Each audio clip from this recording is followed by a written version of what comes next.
Rikke sætter sammen. Fuck dig. Dum Rikke. Er det først lige 22 minutter? Jo, men skal du sove, når jeg har vækket dig? Nej. Hvad er klokken? 39 eller 8 eller noget.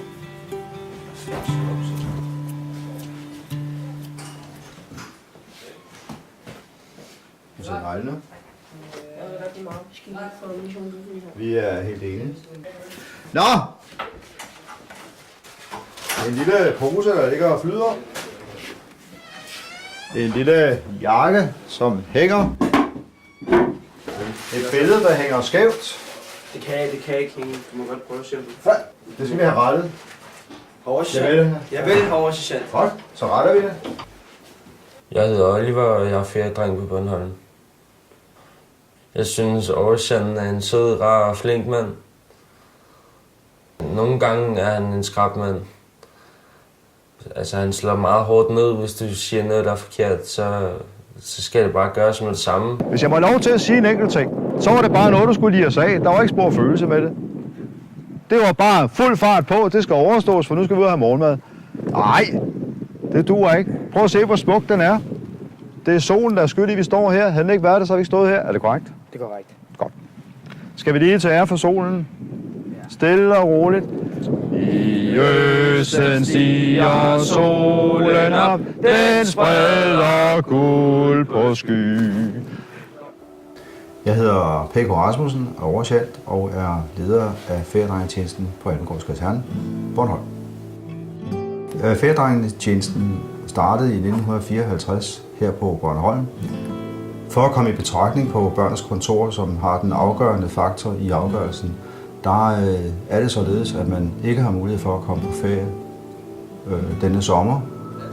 Feriedrengetjenesten her på kasernen kører på frivillig basis, det vil sige, at man får ikke løn for det, man får ikke timer for det.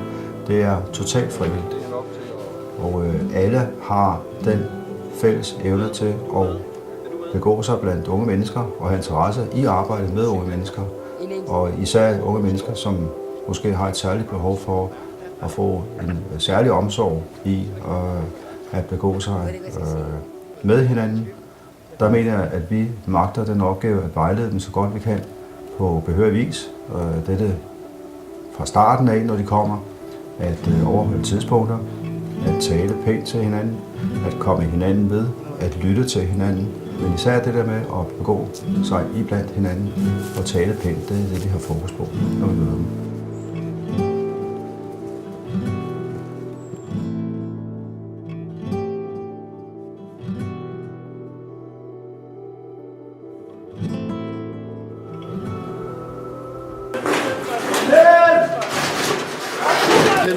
Patrick, tag lige bagved. Min gris, Kurt. Hvis nu bliver taget til fange, hvad må du så sige? Ved du det? Hjælp. Hvad? Hjælp. Ryk! Ryk!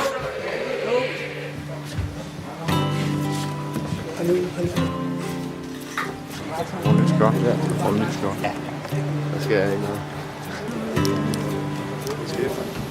Fordelen ved, at det på en kaserne er, at de unge mennesker har gjort sig det valg på forhånd, at de meget gerne vil have en militær oplevelse, når de nu bliver budt en ferie bort fra hovedstaden. Og så må de også have en særlig interesse i at komme til en kaserne og få en uniform på. Det indebærer en disciplin, positivt ment, at man, når man mødes, lærer de unge mennesker, at der er noget, der hedder ur. At man lærer de unge mennesker, at der er noget, der hedder at kommunikere, sammenhold, kammeratskab.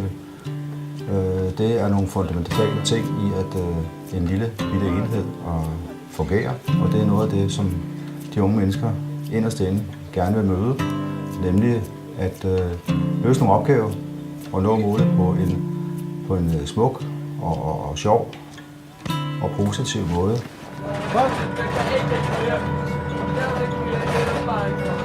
Se de øje. Godt det, ikke? Ryk. Skal vi lige have en godnatsang? Jo. Jo, vi skal. Nej, nej. Er du klar? Ole med paraplyen, han kender alle små folk i byen. Hver lille pige, hver lille dreng, som sover sødt i sin lille seng. Nu skal vi sove, ja meget længe, i literet de hårde senge, og glemme alt om, hvad vi skal nå. Måske en lille historie for. Der var engang nogle feriedrenge, der boede på en kaserne. De troede, de skulle sove hele natten. Gjorde de det? Det fik de at se. Godnat. Sov godt.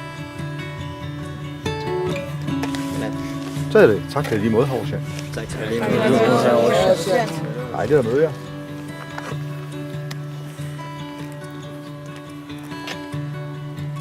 Det giver mig ikke at stå hinanden. Det giver mig ikke at stå hinanden.